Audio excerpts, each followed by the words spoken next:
तो देखिए अतीक तो पहले ही 17 अप्रैल तक पुलिस की रिमांड पर है, लेकिन ये बड़ी खबर सामने आ रही है क्योंकि अतीक के गुर्गों पर एक्शन लगातार जारी है और अतीक का एक और गुर्गा गिरफ्तार किया गया है। असाद कालिया और उसके भाई फैजान को पुलिस ने गिरफ्तार कर लिया है। एक एक करके शिकंजा कसा जा रहा है। पहले ही माफिया अतीक का जो बेहद खास असाद कालिया है उस पर 25,000 का इनाम घोषित था और आखिरकार असाद कालिया को भी गिरफ्तार कर लिया गया है। तो ये बड़ी कार्रवाई की गई है पुलिस की तरफ से और असाद कालिया जो कि फाइनेंसर भी बताया जाता है और उसके भाई फैजान को गिरफ्तार कर लिया गया है।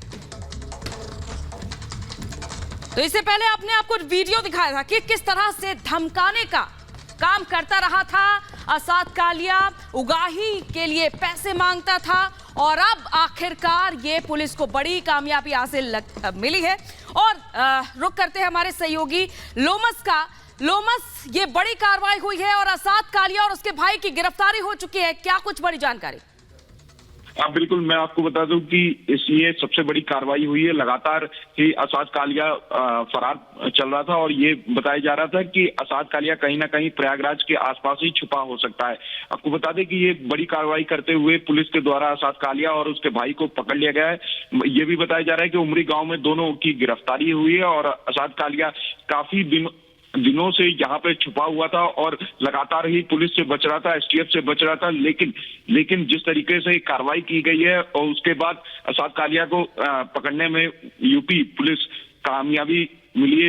को कामयाबी मिली है। और साथ में ये भी बता दें कि असाद कालिया के ऊपर 25,000 का इनाम भी था और ये सबसे करीबी गुर्गा बताया जा रहा है अतीक अहमद का, जो कि अतीक अहमद के सभी काम यही करता था और किसी से पैसा लेना हो या किसी को धमकाना हो या किसी को मारना हो, असाद कालिया को इसकी सारी जानकारी थी। अतीक का सबसे खास गुर्गा बताया जा रहा है।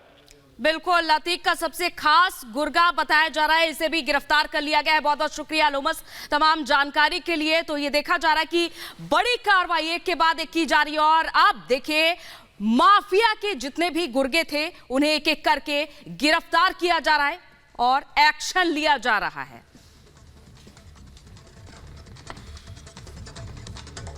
तो माफिया के बेटे असद के एनकाउंटर पर सियासत भी गर्मा गई है। सपा अध्यक्ष अखिलेश यादव और एआईएमआईएम अध्यक्ष ओवैसी समेत कई विपक्षी दलों के नेताओं ने एनकाउंटर पर सवाल किए तो बीजेपी ने तुरंत इस पर पलटवार किया। देखिए ये रिपोर्ट।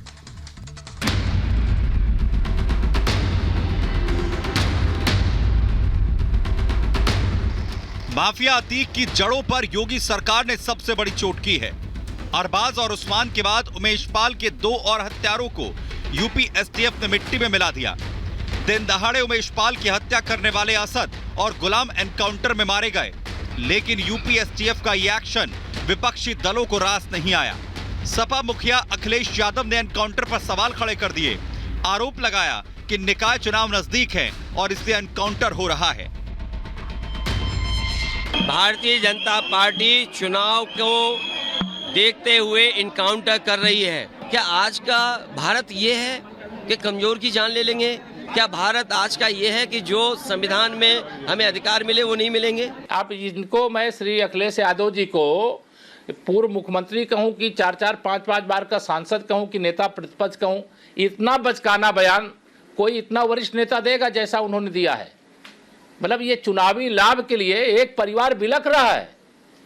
उमेश पाल की हत्या हो गई, उनकी मां रो रही है, उनकी पत्नी रो रही, उनके बच्चे रो रहे हैं, वो 2 जवान जो सुरक्षा में लगे थे उनके परिजन रो रहे हैं। इनको उनकी पीड़ा नहीं दिखाई देती। यहाँ पर भी वोट बैंक की राजनीति की तलाश कर रहे हैं। मैं निंदा करता हूँ, आलोचना करता हूँ और ऐसी राजनीति बहुत ही निम्न स्तर की राजनीति है, इससे उनको बाज आना चाहिए। एनकाउंटर उन हत्यारों का हुआ जो फायरिंग, बमबाजी और कत्ल कर दहशत फैला रहे थे, दिन दहाड़े मर्डर कर कानून को चुनौती दे रहे थे। लेकिन ऐसे अपराधियों के खात्मे पर भी सियासी बवंडर उठ गया। अखिलेश के साथी ओवैसी ने भी असद के एनकाउंटर पर सरकार को सवालों के कटघरे में खड़ा कर दिया। आरोप फेक एनकाउंटर का लगाया और बोले एनकाउंटर से इंसाफ नहीं होता। एनकाउंटर से हमारी जमहूरियत में लोगों का यकीन कम होता है, संविधान में लोगों का यकीन कम होता है और संविधान के खिलाफ होता है। और रूल ऑफ लॉ को कमज़ोर करते हैं। आप बजाय रूल ऑफ लॉ के सत्ता चलाएं, आप रूल ऑफ गन के तहत सत्ता चलाते हैं। चलता है ये देश, गुंडागर्दी से नहीं चलता। तो ऐसे लोगों का समर्थन करते हैं, मर्डरर का समर्थन करते हैं, जो गुंडों का समर्थन करते हैं, वो भी वैसे ही होंगे। अतीक के बेटे और उसके शूटर के एनकाउंटर पर सियासी घमासान छिड़ा है। जितनी गोलियां एनकाउंटर में नहीं चली, उससे ज्यादा सवालों की गोलियां सियासत की बंदूक से दागी जा रही हैं। अखिलेश और अवैसी के बाद कांग्रेस ने भी एनकाउंटर पर सवाल खड़े कर दिए और सुप्रीम कोर्ट के सिटिंग जज से मुठभेड़ की जांच कराने की मांग कर डाली। लेकिन बड़ा सवाल यह है कि सजा पुलिस देगी कि अदालत देगी? क्या अदालतों के अंदर ताले लगा दिए जाएं? क्या ये फैसला पुलिस को दे दिया जाए कि वो क्रिमिनल्स को पकड़े और गोली मार दे? ये तो बड़ा आसान काम है कि दो आदमी जा रहे हैं, उन्हें गोली मार के आप कोई भी बयान दे दें। मैं पूरा स्पष्ट कर दूं, हमारी जीरो टॉलरेंस की नीति है। हम किसी भी अपराधी को नहीं बख्शेंगे और अपराधियों के समर्थन में जो राजनीतिक दल खड़े हैं, प्रदेश की जनता ठीक से देख रही है और इनको कभी भी माफ प्रदेश की जनता नहीं करेगी। अतीक के बेटे के एनकाउंटर पर सियासी बवंडर उठा है, विपक्ष सवाल उठा रहा है, तो बीजेपी ने भी पलटवार करने में देर नहीं लगाई।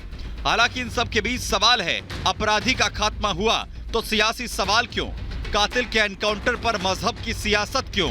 और सवाल ये भी कि क्या एनकाउंटर पर सवाल खड़े करने वाले नेताओं को अपराधियों से हमदर्दी है? Bureau report, Republic Bharat.